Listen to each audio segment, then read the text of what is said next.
So how to open a MetroBank Savings Account? So to open up a MetroBank Savings Account, you can do it on the app and it takes no time at all. So once you're on the app, you just want to click on Products right at the bottom. Then once you've clicked on Products, it'll pull you through to this menu page here and you just want to go ahead and click on Savings. Then once you've clicked on Savings, you'll be able to choose between instant access accounts, cash ISAs, and fixed term savings accounts.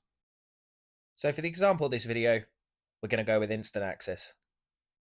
Then once you've done that, you'll then get a breakdown of all the different savings accounts that you can get. So you want to go ahead and pick the right one for you. So for the example of this video, we'll go with instant access savings account. Then once you've done that, you'll then get a breakdown of the account along with how much interest you'll earn. So if you're happy, you can go ahead and select apply now, and then you'll be asked to please review your details.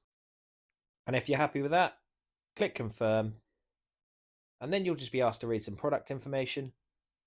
And once you've given that a read, you can go ahead and tick at the bottom, and then you can select open an account. And there you have it, and you've successfully opened a savings account on MetroBank. And then you might just need to wait a minute or two, but once you've got the email to confirm that your new account is set up, if you head back to your MetroBank app, you should see your new savings account listed right here. And there you have it. If you found this video helpful, please subscribe as it helps the channel massively. If you have any questions, feel free to comment them below. And thanks again for watching.